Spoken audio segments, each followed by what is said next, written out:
Western Australia is very sparsely populated, and there are more often than not many kilometres between small townships like Denham, which is nestled on the shores of Shark Bay. Salt mining and tourism keep this area humming, regardless of its isolated location. Ocean Park Aquarium is a great place to get a feel for the local marine life which abounds in the bay and surrounding Indian Ocean. It's also a great place for Morsie to get a feel for what we might encounter over the next few days when we explore the wonderful fish-rich waters of Shark Bay. Resident marine biologist Ralph Jaehrling will be our host and guide. His knowledge of the local area and passion for fly fishing will also give us an interesting point of view.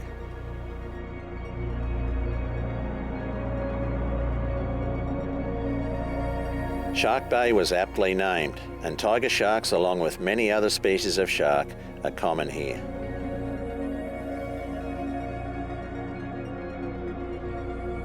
Ocean Park Aquarium is a good place to get a close-up view of some of these sharks and learn more about their habits and interesting scientific data.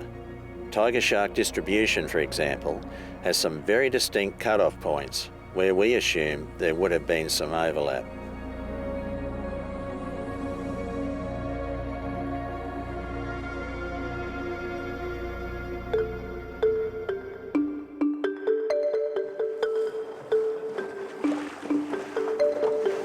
We lucked out with the weather, and first thing next morning, Ralph was showing us one of his favourite spots. Like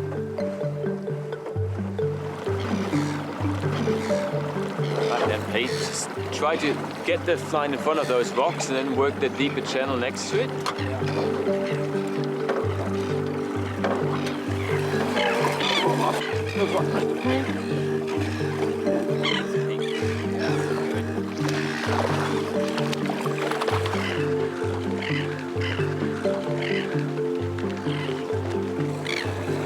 Beautiful calm day in Shark Bay today, and we've made the run across to Dirk Hartog Island that creates Shark Bay, and looking for these pinkies and whatever else we can find. There's a lot of sort of rubble ground over here that is very rarely fished because it's so far across. You really do need good calm weather, and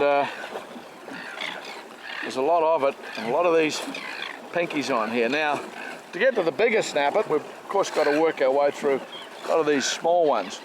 On the east coast, that'd be a prize, pan-sized snapper. Something Ralph hates the sound of, pan-sized. But over here, they're just really nuisance-sized fish. We want the bigger ones. I still love catching them. They're such a beautiful fish. Off you go. Where's your big mates? But there's a whole school. There's like 10 fish down there, but all slightly under. Yeah, anywhere on the east coast you'd be absolutely thrilled with snapper like that. But in Shark Bay, they're just the little nuisance value pinkies. There'll be bigger fish here somewhere, and possibly other species as well, you know, in an area of such vast sand flats and sand and weed bottom. Anywhere where there's rock is where you're going to find your fish, and all sorts of species will get onto that rubble ground. Where the food is, I'm getting bumps. I've got a big fly on. I'm trying to avoid the smaller snapper, so I put on a 4.0 Clouser Deceiver in an attempt to avoid them. Oh. Water here is only about 2 metres deep, and it's shallow enough and clear enough for us to actually sight fish, which is pretty exciting stuff. It's one of the reasons I love coming to Shark Bay, finding these fish in this really shallow water. And it's water that not a lot of people fish. Most people come here and head out to the deep stuff, you know, fish the deep reefs. But the reality is there's some very, very good fish in the shallows on the shallow reefs. But you have to find this bit of hard bottom, a bit of rock. And the fish will be on that. I'm putting casts out beyond the boat, hoping to find fish that aren't quite... Oh, there we go, that's a bit of fish. perhaps quite so alert. Seeing some other fish here too, some what they call locally black snapper,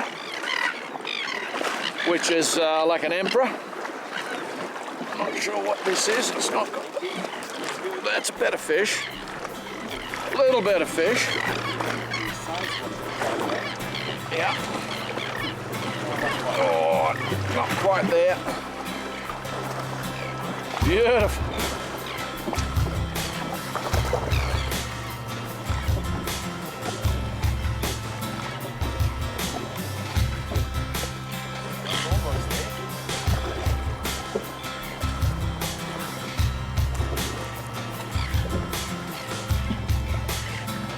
Something special catching fish like that in water like this. Very, very special. Off we go.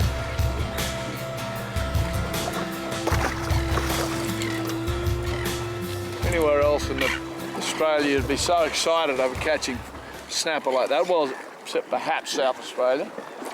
Certainly anywhere on the east coast. So in Shark Bay, our limit is 50 centimeters minimum and 70 centimeters maximum. Reason being is that our Shark Bay snapper are a separate stock from the ocean stocks. They mature later, they grow a bit slower, and with the slot limits, the fisheries department tries to achieve the snapper have at least bred once before you take them out of the water. So the genetic material is left behind. And the 70 centimeters, that is good brood stock. That seems to be the most fertile size for pink snapper. Most eggs, most fertile eggs. So you want to leave them there, and the more of the big snapper you've got in the bay left, the more offspring you've got.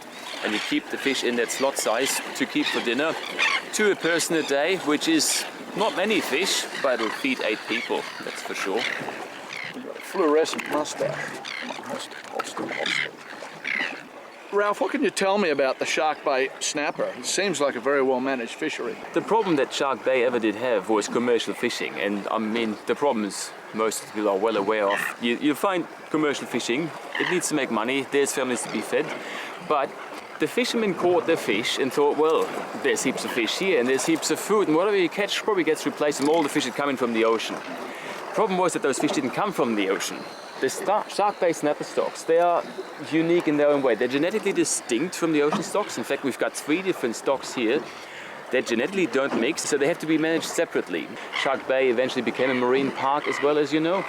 And so by protecting the fishings, or the fisheries and the actual individual fish, they'll slowly come back by themselves. Everyone knows pink snapper are a super aggressive fish, easy enough to catch if you find them. It took about 10-15 years to get there. You can clearly see why there is different stocks. You've got Monkey Site, the Big Bay, you've got the Denham Sound and Fresnay Harbour well down south from here.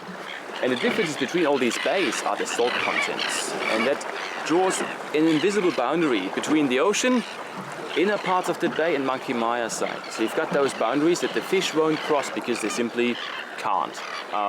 Physiologically. They'll have adapted to the high temperature fluctuations between summer and winter. Not every pink snapper can deal with 30-degree water temperature in the winter, or in the summer rather. In the winter it gets really cold. Well, at the very southern end here you've got 40-45 grams of salt per liter of seawater. While out in the ocean it's only 28. So close to double the salt content. And fish's physiology have to deal with that. And that's how the genetic diversity comes in. I love these wrestles!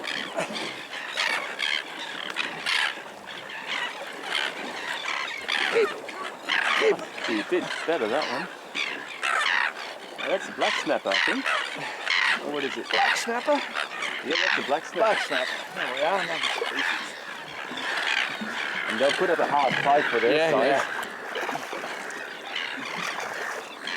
Yeah. That species must have half a dozen different names around the world. Yeah, this is, the local, Shark Bay locals call this a black snapper. Known as a lot of different things around the country.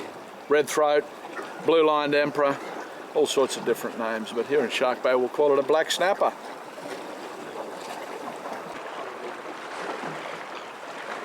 I'm using a 9-weight rod for this fishing. It's light enough to cast all day and powerful enough to be able to stop any bigger fish that might turn up. It's a 9-weight Sage Salt, their latest saltwater series.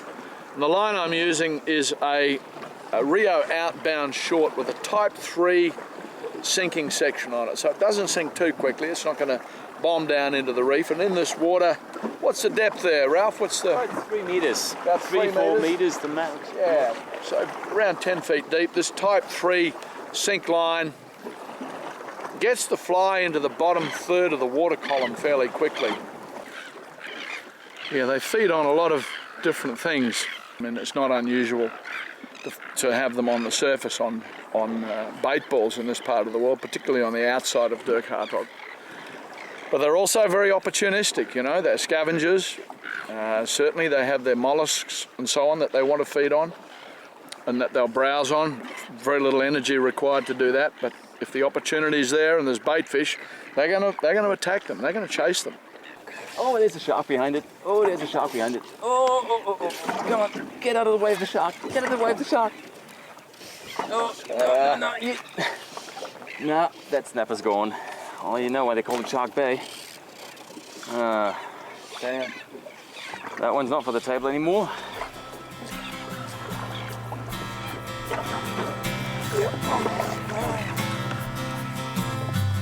Don't put your legs overboard.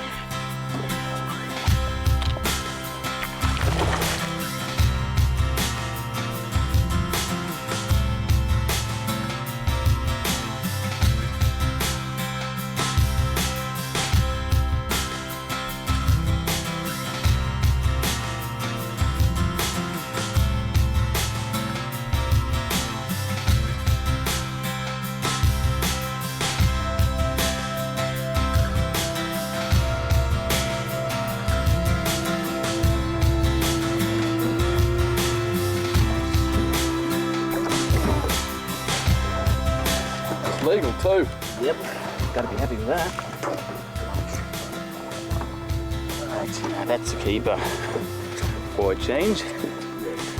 And as you can tell, even with 50 centimeters, they haven't got this huge bump that the other states have them, or even out wide in the open ocean, the Indian Ocean. We'll get a bigger bump there, but still, check out the dorsal fin.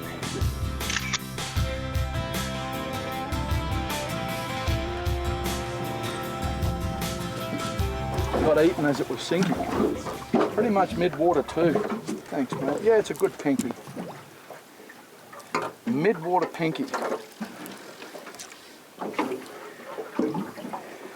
And he's probably, yeah, it's definitely over 50 and I don't think it's quite 70. I'd actually call it on 60. I reckon it'll be 60. That's what we're after. It is. Oh, great bite. I love that mid-water bite when the fly's sinking. When you're yakking away, blah, blah, blah, next second, the line just shoots up tight. I'll show you. Okay. Can't put left. Come on.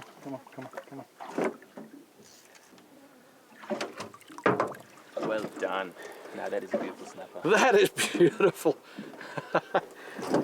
God, I love catching these fish.